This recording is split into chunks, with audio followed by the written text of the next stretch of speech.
مولاي صل وسلم دائما أبدا على حبيبك خير الخلق كلهم. Assalamualaikum warahmatullahi wabarakatuh. Anak-anak, hari ini materinya tentang perilaku jujur. Ada satu hadis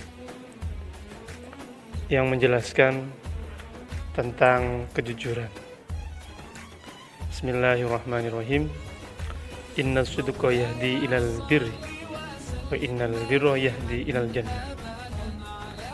Rasulullah Shallallahu Alaihi Wasallam bersabda bahwa kejujuran akan mendatangkan sebuah kebaikan, dan kebaikan akan memberikan kita pahala sehingga kita bisa mendapatkan surganya Allah Subhanahu wa taala. Nah, berkaitan dengan sifat jujur, perlu kita pahami apa itu jujur. Jujur adalah perkataan yang sesuai dengan kenyataan. Bahwa seorang yang jujur, apabila dia berkata, pasti sesuai dengan kenyataan yang ada. Jujur merupakan salah satu perilaku terpuji yang harus dimiliki oleh seorang mukmin. Nah, oleh karena itu, jangan sampai kita melakukan lawan dari kata jujur. Apa itu? Yaitu berdusta. Karena sesungguhnya dusta adalah salah satu tanda-tanda orang munafik. Nah, Allah Subhanahu wa taala di dalam Al-Qur'an sudah menjelaskan, yaitu di dalam surat Al-Ahzab ayat 70 yang berbunyi, Bismillahirrahmanirrahim. Ya ayyuhalladzina amanu taqullaha wa qulu qawlan sadida. Artinya, wahai orang-orang yang beriman, bertakwalah kamu kepada Allah dan ucapkanlah perkataan yang benar. Artinya apa? Katakanlah yang benar itu benar dan yang salah itu salah. Bahkan ada salah satu ungkapan dari seorang yang bijak. Ungkapan itu berbunyi, Qulil haq walau kana murran. Katakanlah dengan sejujur-jujurnya, katakanlah dengan sebenar-benarnya, walaupun itu pahit. Artinya apa? Kita tidak boleh menyembunyikan kejujuran, walaupun itu merugikan terhadap kita sendiri. Yang terpenting, kita tetap menanamkan di hati kita bahwa sikap jujur itu adalah sikap seorang mukmin yang baik.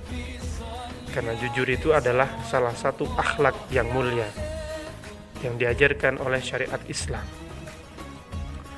Nah, anak-anak, ada banyak sekali penerapan perilaku jujur yang bisa kita terapkan di kehidupan sehari-hari. Misalnya, saat kita berjalan, tidak sengaja di jalan kita mendapatkan atau menemukan dompet, yang kebetulan dompet itu ternyata ada banyak sekali isinya, termasuk surat-surat berharga, bahkan mungkin ada uangnya. Nah, ketika kita bersikap jujur, maka sebaiknya kita mencari orang yang mempunyai dompet tersebut. Kita cari sesuai dengan kartu identitasnya. Nah, ketika kita mencari, lalu kita mengembalikan dompet beserta isinya tanpa kita mengambil satu apapun yang ada di dalam isi dompet itu, maka itu adalah salah satu penerapan perilaku jujur yang kita bisa terapkan di masyarakat. Nah, mungkin kalau di dalam sekolah banyak sekali. Salah satu contohnya, ketika kita ditanya oleh seorang guru, apakah kamu sudah mengerjakan soal atau kamu sudah mengerjakan tugas? Ketika kamu berbicara dengan jujur, ya Pak, saya mengerjakan, dan itu ternyata benar-benar mengerjakan, maka itu adalah jujur. Namun sebaliknya, ternyata banyak juga siswa atau siswi yang berperilaku tidak jujur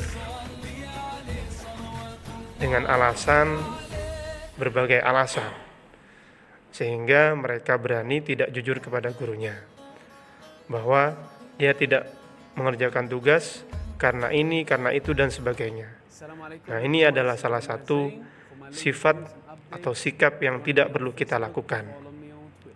Ingat, di dalam bisnis pun jujur itu adalah kunci dari kesuksesan. Bahkan di dalam penerapan teori kepemimpinan, salah satu syarat dari seorang pemimpin itu adalah mempunyai sikap yang jujur.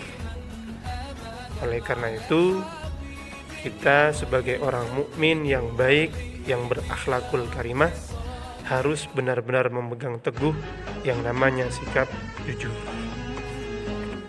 Nah, anak-anak, itulah sedikit penjelasan dari Pak Hum tentang sebuah kejujuran, atau tentang bagaimana cara kita memahami sifat jujur. Bahkan mungkin sedikit Pak Hum memberikan contoh tentang sikap jujur yang diberikan oleh Allah kepada Rasulnya. Salah satunya adalah Nabi Muhammad SAW. Nah, saking jujurnya, Nabi Muhammad ini dijuluki orang yang terpercaya atau Al-Amin. Bahkan orang yang menitipkan barang kepada Nabi itu ternyata tidak hanya dari kalangan Nabi saja atau dari kalangan orang Islam. Bahkan orang yang tidak percaya, orang yang tidak beriman kepada Nabi itu mempercayakan barangnya untuk dititipkan kepada Nabi. Nah, ini menandakan bahwasanya Rasulullah ini adalah orang yang jujur. Bahkan musuhnya pun rela menitipkan barangnya kepada Rasulullah, saking jujurnya Rasulullah, sehingga beliau dijuluki Al-Amin. Ya, sekiranya itu saja yang bisa Pak Hum sampaikan. Terima kasih. Jangan lupa tetap jaga kesehatan, tetap jaga kebersihan. Ingat, an-nadhafatu minal iman, bahwa kebersihan itu sebagian dari iman. Jadi tidak hanya jujur, kebersihan juga adalah sebagian dari iman yang harus kita pegang. Semoga kita sehat semua. Terima kasih. Assalamualaikum warahmatullahi wabarakatuh.